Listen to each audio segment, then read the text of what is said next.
Once again, good afternoon to all. If any question, put it in chat box. Question होगा chat box में, आप अपने question को type कीजिएगा. Now, so today we will start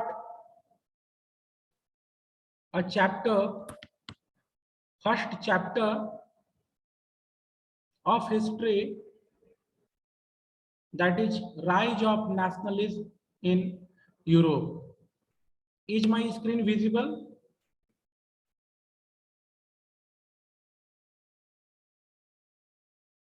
Is my screen visible?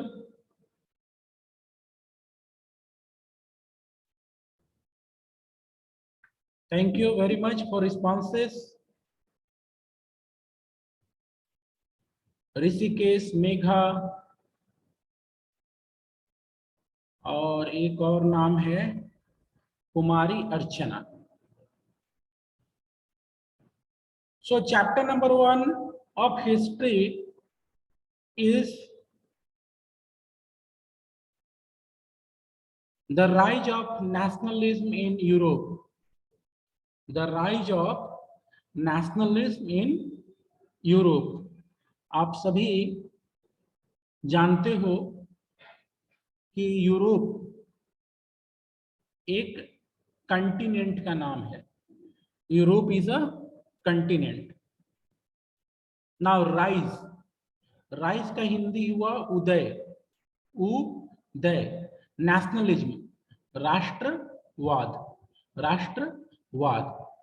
तो इस chapter में हम यह समझेंगे कि यूरोप कंटिनेंट में लोगों में राष्ट्रवाद की भावना कैसे आई. यूरोप में लोगों में राष्ट्रवाद की भावना कैसे आई, यह इस चैप्टर में हम लोग समझेंगे. Before moving ahead, one question: name any two country of Europe. आपसे प्रश्न है, यूरोप के किसी भी दो देशों का नाम बताइए. Use chat to answer. Name any two country of Europe.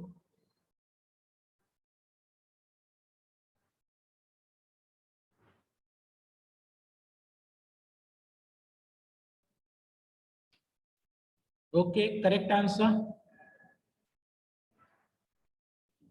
First response came from Megha Singh. After that, Rishikesh Kumar. After that, Aditi Singh. तो यूरोप में, yes, after that, Harsh. Europe के अनेकों देश ऐसे हैं जिनको हम हिस्ट्री में अब तक पढ़ चुके हैं. अगर आप थोड़ा पीछे ही, अगर पिछली क्लास को याद कीजिए, in standard 9 chapter number 1 you read about France, Europe में है. You read about Russia, Europe में है. You read about Germany, Europe में है. ठीक है. Chapter number 1 power sharing, you read about Belgium, Europe में है. तो यूरोप फेमस कंटिनेंट है. दुनिया में जो 7 कंटिनेंट है उसमें यूरोप का एक विशेष जगह है. वहां बहुत से डेवलप्ड कंट्री हैं, हिस्टोरिकल इंपॉर्टेंस वाले देश हैं. तो यह जो पहला चैप्टर है उसी यूरोप पर केंद्रित है कि यूरोप महादेश में या महाद्वीप में, अंग्रेजी में बोले तो यूरोप कंटिनेंट में नेशनलिज्म का उदय कैसे हुआ, राष्ट्रवाद का उदय कैसे हुआ, the rise of nationalism in Europe, the rise of nationalism in Europe.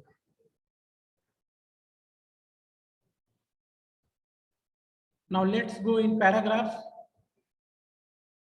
अब देखो बच्चों, चैप्टर के शुरू में एक पेंटिंग है, चैप्टर के शुरू में एक पेंटिंग है, चैप्टर के नीचे सॉरी प्रिंट जो है, पेंटिंग जो है उसके नीचे देखो तो लिखा हुआ है फिगर 1।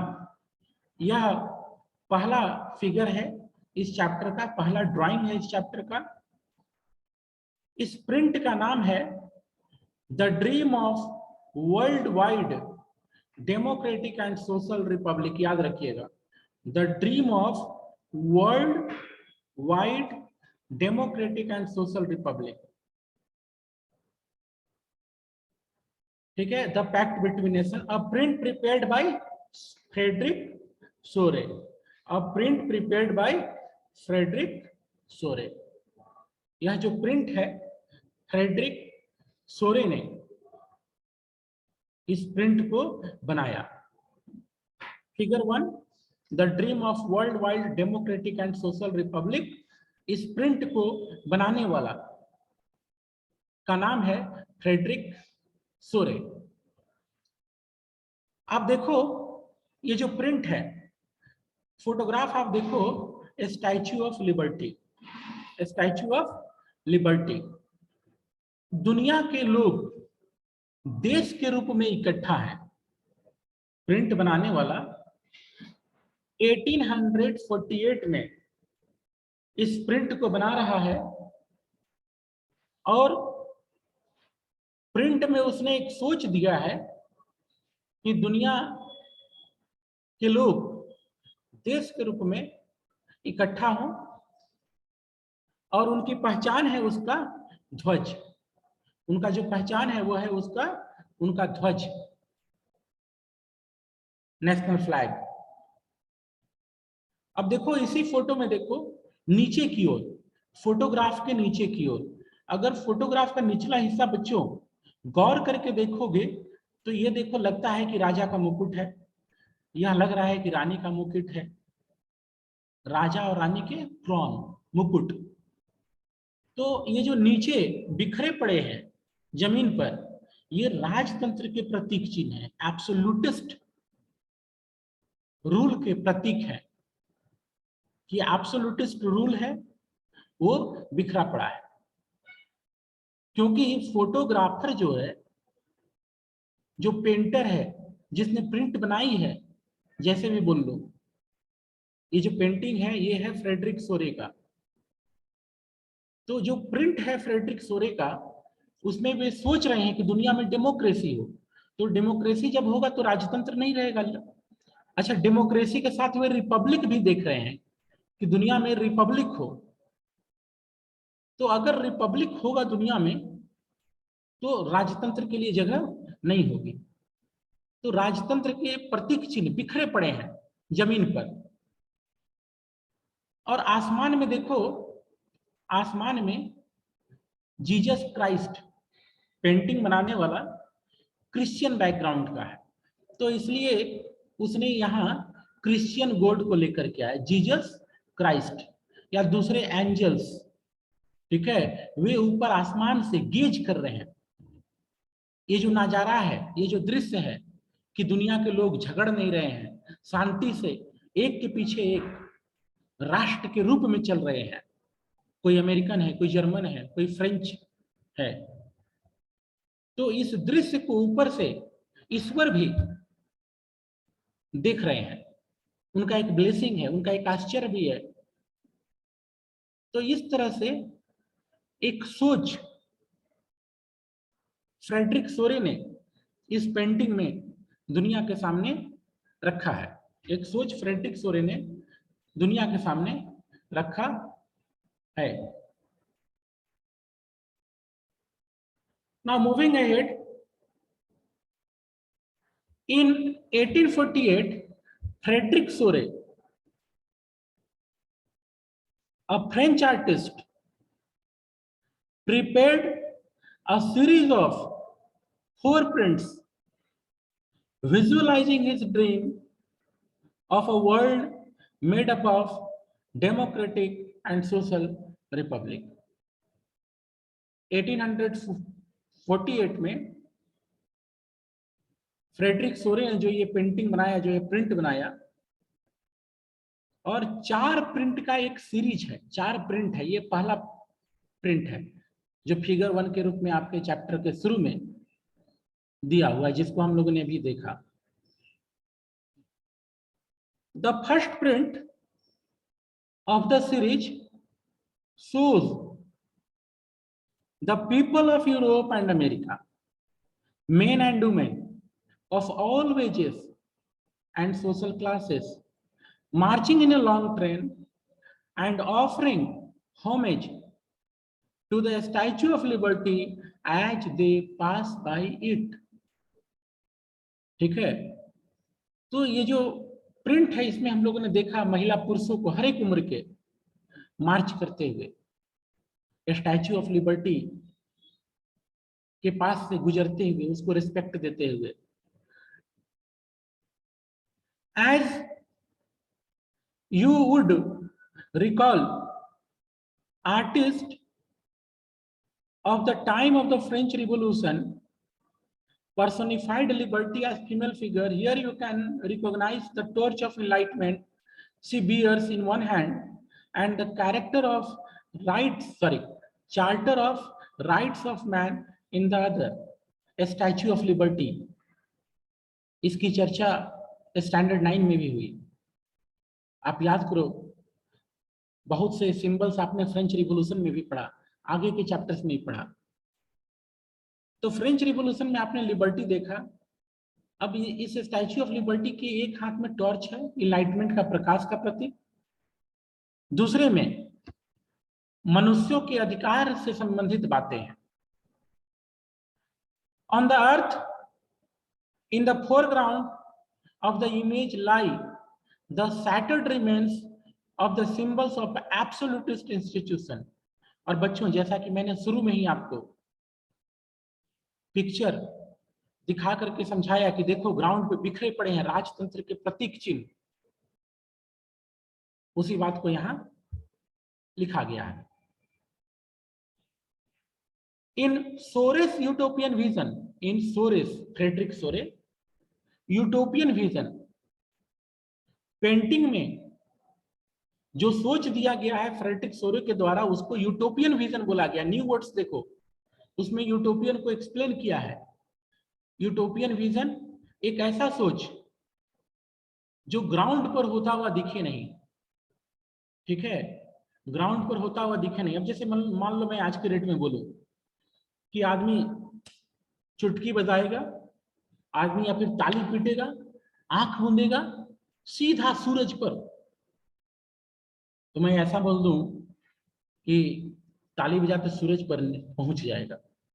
आज के डेट में वो यूटोपियन विजन है, सूरज पर जाके जल जाएगा। पर हो सकता है साइंस इतना डेवलप कर जाए, ठीक है, बहुत डेवलपमेंट हुआ।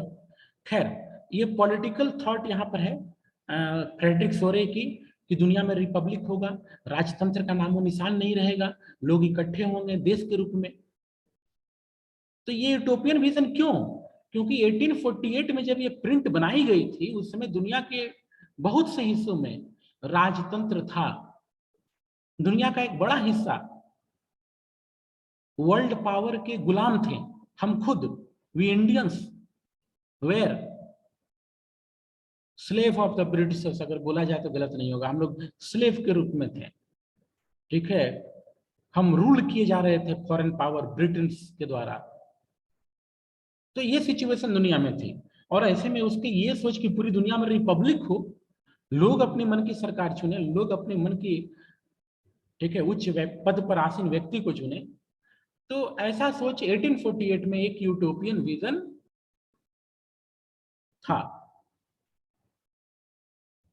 In Sore's utopian vision, the people of the world are grouped as distinct nations identified through their flags and national costume.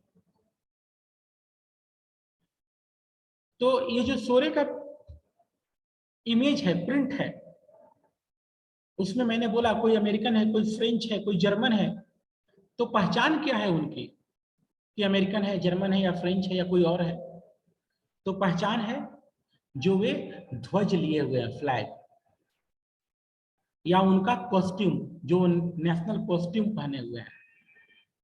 तो उनके हाथ की ध्वज, उनके परिधान, इसको देख करके ये समझ में आता है कि कोई फ्रेंच है या कुछ और है, कोई जर्मन है, कोई अमेरिकन है। Now next,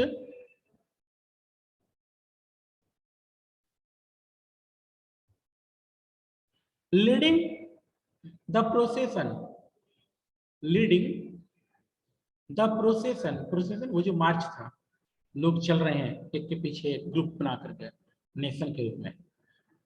way past the statue of liberty or the United States and Switzerland, and Switzerland. तो लिबर्टी का जो है स्टैच्यू है, ठीक है, उसको दो देश के लोग पास कर चुके हैं, आगे निकल गए हैं। और वे दो देश है, एक है यूनाइटेड स्टेट्स यानी कि अमेरिका, जिसके राष्ट्रपति आज के डेट में जो बाइडेन है। दूसरा स्विट्जरलैंड, दूसरा Switzerland European country, neighbouring country है उसका, जर्मनी, फ्रांस वगैरह। France identifiable by the revolutionary try colour. अब फ्रांस के लोग अभी अभी पहुंच रहे हैं स्टैच्यू ऑफ लिबर्टी के पास में, और उनका पहचान है रिवोल्यूशनरी ट्राई कलर, क्रांति का वह ध्वज। Has just reached the statue, France के लोग अभी अभी स्टैच्यू के पास पहुंचे हैं।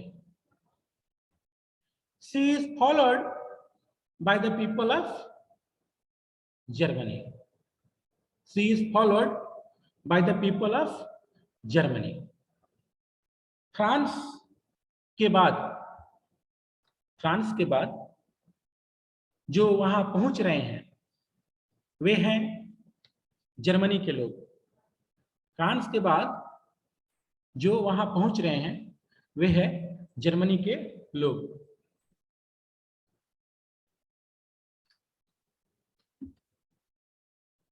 और जर्मनी के लोगों की पहचान है, जो उनके आगे चल रहे व्यक्ति के पास ध्वज है, जिसका रंग ब्लैक है, रेड है, गोल्ड फ्लैग है, ठीक है, ब्लैक, रेड, गोल्ड। तो ध्वज है जिसमें तीन रंग है, ब्लैक कलर है, रेड कलर है और गोल्ड कलर है। ये जर्मनी। अच्छा, interestingly at the time when सोरे क्रिएटेड दिस इमेज, ध्यान देना बच्चों इस बात पर, इंटरेस्टिंगली, बड़ा मजेदार बात यह है कि सोरे ने जर्मनी तो दिखा दिया, जर्मन को, लेकिन उस समय तक जब यह प्रिंट बना, 1848 में, 1848 में जब यह प्रिंट बना, उस समय तक जर्मनी नामक कोई जगह नहीं था, जर्मनी नामक कोई राज्य नहीं था, कोई राष्ट्र नहीं था 1848 तक, ठीक है। उसके जगह वहां जर्मन स्टेट्स थे, लेकिन जर्मनी नाम नहीं था, प्रूसिया था, ठीक है, दूसरे और छोटे छोटे जर्मन भाषा बोलने वाले स्टेट थे। बाद में चल करके ये सब मिल करके जर्मनी बनता है, जो आज के डेट में हम जर्मनी बोलते हैं देश, ठीक है। तो इसकी कहानी हम लोग इस चैप्टर में पढ़ेंगे कि जर्मनी का निर्माण कैसे हुआ। तो बोल रहा है कि ये जो पेंटिंग है इसमें जर्मन को तो दिखाया गया, लेकिन इंटरेस्टिंग बात यह है कि उस समय तक जर्मनी नाम का कोई जगह नहीं था, कोई राष्ट्र या राज्य नहीं था, लोग यूनाइटेड नहीं थे। Following the German peoples are the people of Austria. तो यहाँ जर्मनी का उल्लेख इसलिए कर दिया गया क्योंकि 1848 तक बहुत से ऐसे लोग थे, लिबरल्स थे, वे जर्मनी के विषय में सोचते थे कि पूरा ये एरिया एक हो जाना चाहिए, नाम हो इसका जर्मनी। जर्मन लोगों के बाद ऑस्ट्रिया के लोग हैं, किंगडम ऑफ टू सिसिलीज के लोग हैं, लोम्बार्डी के लोग हैं, पोलैंड, इंग्लैंड, आयरलैंड, हंगरी, रसिया, इन जगहों के लोग जर्मन लोगों के पीछे पीछे हैं। फ्रॉम द हेवन, जब मैंने शुरू में आपको फोटो दिखाया तो दिखाया हेवन, ऊपर आसमान से जीसस क्राइस्ट, दूसरे एंजल्स देख रहे हैं इस नजारे को। दे फ्रॉम द हेवन, स्वर्ग से, ऊपर आसमान से, above Christ, saints and angels gaze upon the scene. They have been used by the artist to symbolize fraternity among the nation of the world. From the heaven, ऊपर आसमान से Christ, saints, angels इस नजारे को आश्चर्य के साथ में ब्लेसिंग्स देते हुए देख रहे हैं कि वाह क्या दृश्य है, जहां लोग झगड़ा झंझट नहीं, एक साथ हैं, राष्ट्र के रूप में इकट्ठा हैं। और they have been used by the artist, और इन सभी का यूज आर्टिस्ट के द्वारा बंधुत्व, राष्ट्रों के बीच बंधुत्व को दिखाने के लिए दिखाया गया है।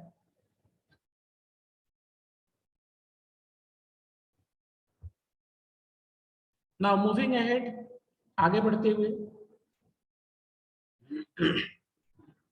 this chapter will deal with many of the issues visualized by Sore in figure 1. इस चैप्टर में जो सोरे ने फिगर 1 में दिखाने का प्रयास किया है, समझाने का प्रयास किया है, अपनी आइडिया को सामने रखा है, इस चैप्टर में हम देखेंगे कि उसका जो यूटोपियन विजन है वह ग्राउंड पर रियलिटी में कैसे तब्दील होता है, कैसे व्यक्त होता है।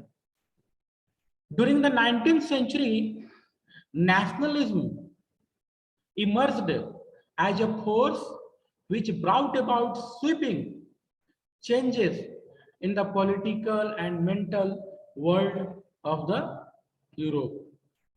During the 19th century, during the 19th century, 19th century के दौरान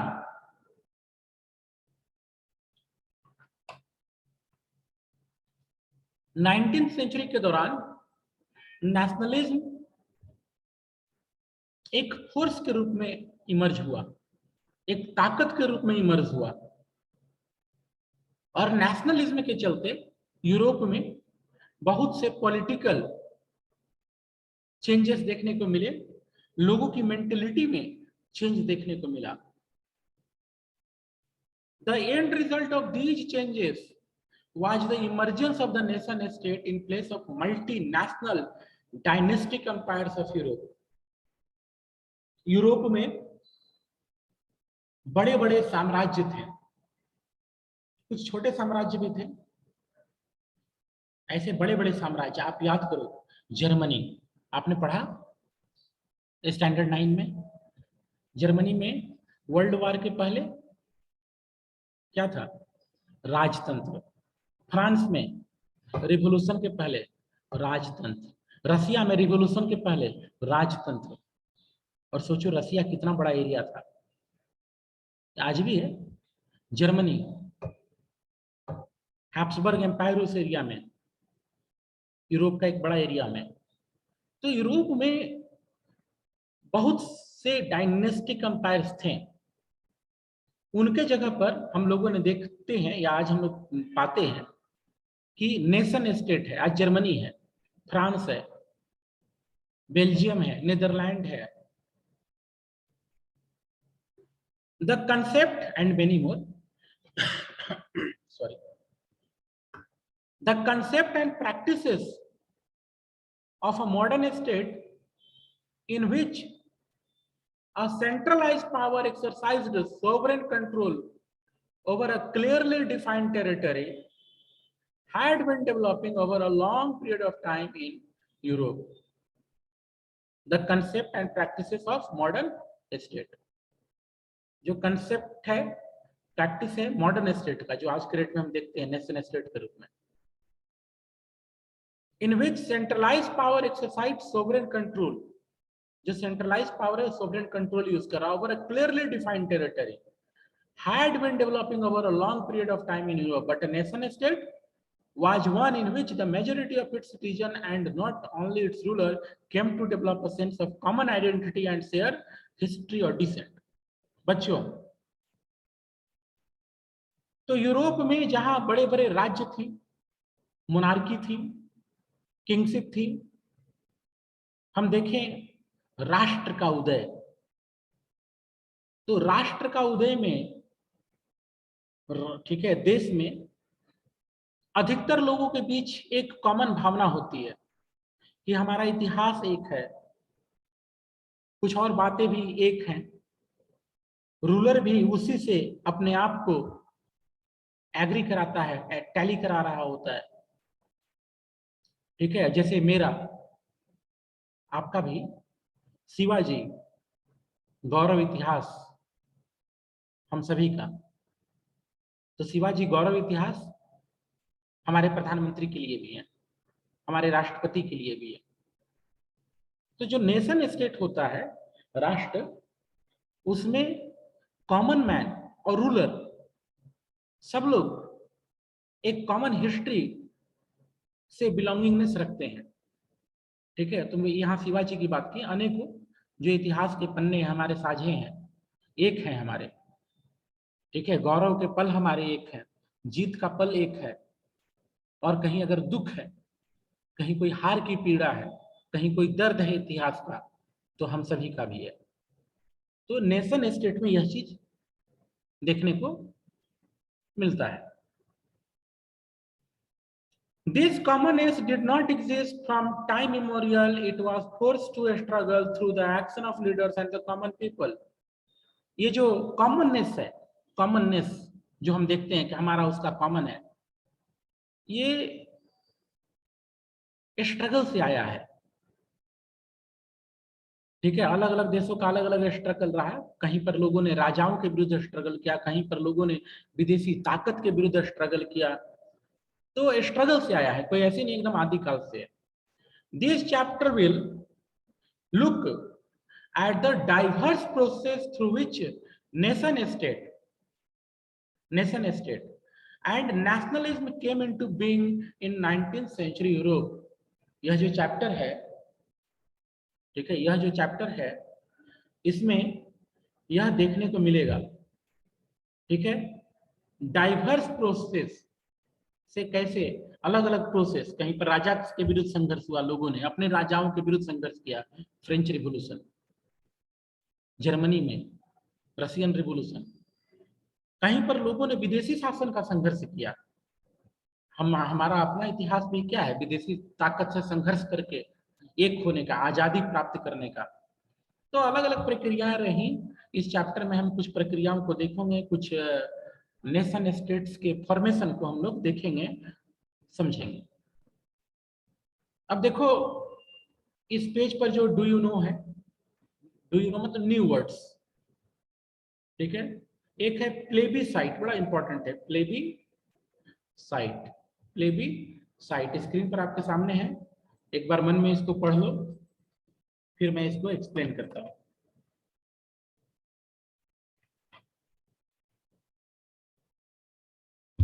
प्लेबीसाइट, तो देखो क्या बोल रहा है, a direct vote by which all people of a region are asked to accept और रिजेक्ट अ प्रपोजल। प्लेबिसाइट एक तरह से एक प्रकार का वोटिंग सिस्टम है। Plebiscite is a type of voting system. कैसा? डायरेक्ट। प्लेबिसाइट जो है वो डायरेक्ट वोटिंग सिस्टम है, ठीक है। प्लेबिसाइट डायरेक्ट वोटिंग सिस्टम है। यहां केवल हाँ और ना में बोलना है। प्लेबिसाइट जो वोटिंग होता है उसमें केवल ऑप्शन होता है यस और नो, ठीक है। Do you like your prime minister? Yes no, जो आपको है यस या नो में जवाब दीजिए। Do you like your class monitor? Yes no में आंसर करना है। तो अगर वोटिंग यस और नो केवल ऑप्शन में है, एक्सेप्ट करो या फिर रिजेक्ट करो, तो वह प्लेबिसाइट कहलाता है।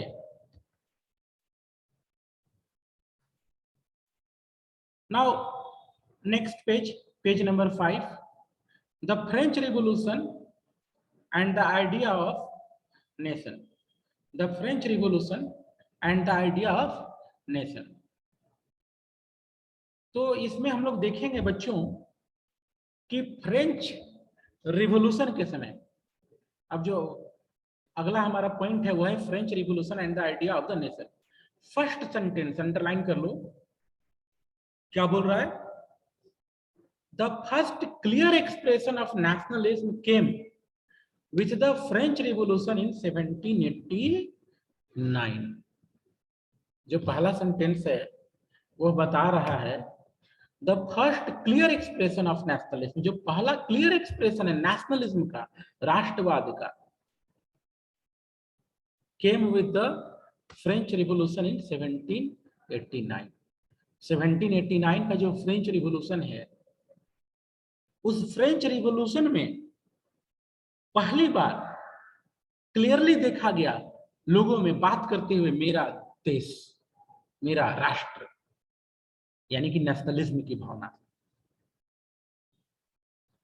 तो इस सेंटेंस को याद रखना, अंडरलाइन कर लिए हो, अच्छे से याद भी कर लेना। पहला क्लियर एक्सप्रेशन नेशनलिज्म का फ्रांस में देखने को मिला during French revolution 1789। France, as you would remember, was a full-fledged territorial state in 1789 under the rule of an absolute monarch. France की बात करें तो उसकी जो जमीन 1789 के समय थी लगभग वही है, तो वेल डिफाइंड टेरिटरी उसकी मोनार्क के समय से ही है। The political and constitutional changes that came in the wake of the French Revolution led to the transfer of sovereignty from the monarchy to a body of French citizens. The political and constitutional changes, French revolution के बाद जो political और constitutional changes आया, उसने France की political व्यवस्था को change कर दिया। फ्रेंच रिवॉल्यूशन ने फ्रांस की पॉलिटिकल व्यवस्था को चेंज कर दिया। जहां फ्रांस में मोनार्की थी, याद करो लुई 16, मैंने आपको पढ़ाया है स्टैंडर्ड 9 में, तो मोनार्की के जगह, ठीक है, सॉवरेंटी वाली government, sovereignty with people, people decision ले रहा है, अलग अलग और चेंजेस हुए टाइम टू टाइम पर, ठीक है। तो ये बदलाव आया। The revolution proclaimed that it was the people who would henceforth constitute the nation and shape its destiny. जो क्रांति हुई, रिवॉल्यूशन हुआ, उसमें ये घोषणा हुआ कि लोग जो हैं, ठीक है, वे राष्ट्र का निर्माण करेंगे और राष्ट्र यानी कि फ्रांस के भविष्य का निर्धारण करेंगे, तय करेंगे। So it's 12:09 noon, 12:09 p.m. Class will automatically end. So have a nice time. God bless you all. इस पैराग्राफ से जो अभी हम लोगों ने देखा लास्ट में, इससे हम लोग आगे बढ़ेंगे अपने कल के क्लास में। Have a nice time. God bless you all. Now I am ending the class.